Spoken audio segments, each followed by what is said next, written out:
கிறிஸ்துவுக்குள் பிரியமான தேவனுடைய பிள்ளைகளை, இந்த நாளின் காலை நேரத்தில் இயேசுவின் நாமத்தினால் உங்களை அன்போடு வாழ்த்துகிறேன். தேவனுடைய அன்பின் கரம் இந்த நாளிலே உங்களோடு கூட இருப்பதாக. இன்றைய ஜீவ வார்த்தையாக எரேமியாவின் புத்தகம் 33வது அதிகாரம் வசனம் 3 வாசிக்கிறேன். நன்றாய் கவனிங்கள். என்னை நோக்கி கூப்பிடு, அப்பொழுது நான் உனக்கு உத்தரவு கொடுத்து நீ அறியாததும் உனக்கு எட்டாததுமான பெரிய காரியங்களை உனக்கு அறிவிப்பேன். ஒரு அருமையான ஜீவ வார்த்தையை வாசிக்க கேட்டோம். பிரியமானவர்களே, என் வாழ்க்கையில் எனக்கு பிடித்தமான ஒரு வேத வசனம் இந்த வசனம். ஆபத்து என்று வரும்பொழுது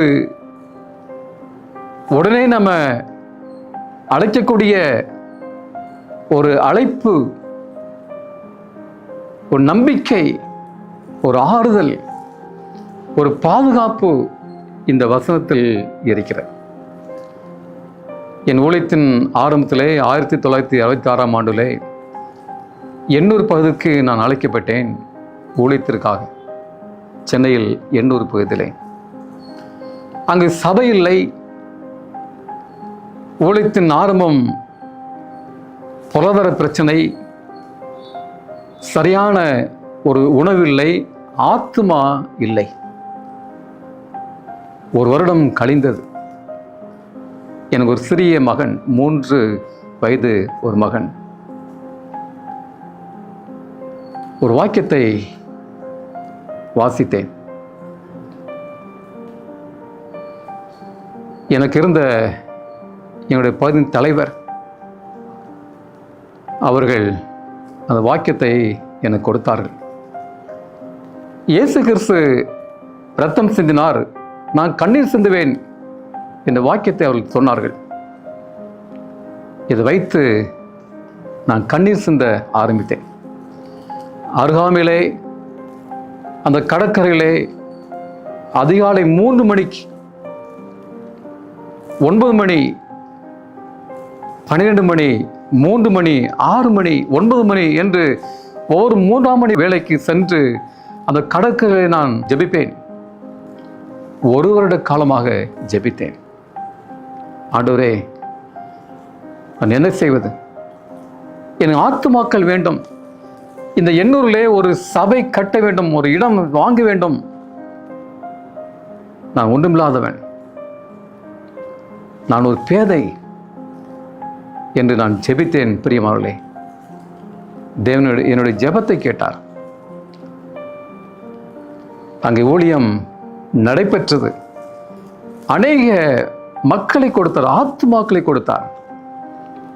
அந்த எண்ணூரிலே பஸ் ஸ்டாண்டு அருகாமையிலே 30 நாட்கள் ஒரு பெரிய பந்தல் போட்டு 30 நாட்கள் அங்கே கூட்டத்தை நடத்தினோம். பிரியமான தேவனுடைய பிள்ளைகளே, டாக்டர் வில்மாட் அவர்கள் அங்கு பேசினார்கள்.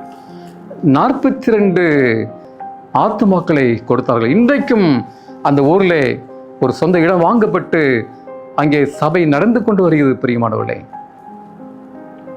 ஊழியத்தின் ஆரம்பத்தில் நான் பண்ணின ஜெபம், நீ அறியாத எட்டாதமான காரியங்கள் செய்வார் என்று தேவன் சொல்லியிருக்கிறார்.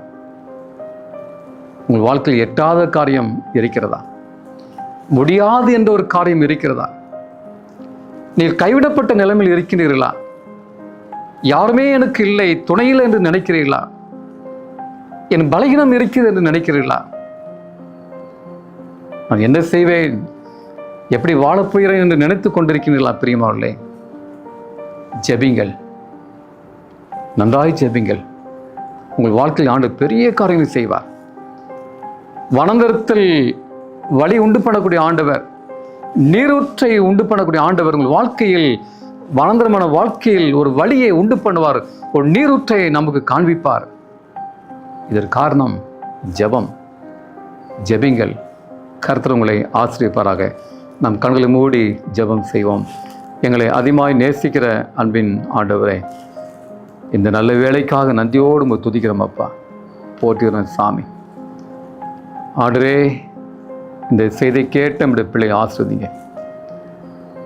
வாழ்க்கையில் கஷ்டமோ துன்பமோ வியாதியோ எது இருந்தாலும் ஆண்டவரே ஜெபத்தின் மூலமாக பெற்றுக்கொள்ள முடியும் என நம்பிக்கை தாரும் சாமி. ஜெபத்தால் முடியாத காரியம் ஒன்றுமில்லை. ஜெபத்தில் வல்லமை இருக்கிறது ஆண்டவரே. எங்களை ஜெபங்களாய் மாற்றுங்க. ஜெபமே ஜெயந்தரும் என்பதை நான் நம்புகிறேன் சாமி. ஜெபிக்க கற்றுத்தாரோம். உங்களுடைய பிள்ளைகளினாலே பாதுகாத்து கொடுங்க, ஆசீர்வதிங்க. இயேசு மூலம் ஜெபிகளும் நல்ல தகப்பனே. ஆமேன், ஆமேன். கர்த்தருடைய ஆசீர்வாதம் உங்களோடு கூட இருப்பதாக. ஆமேன்.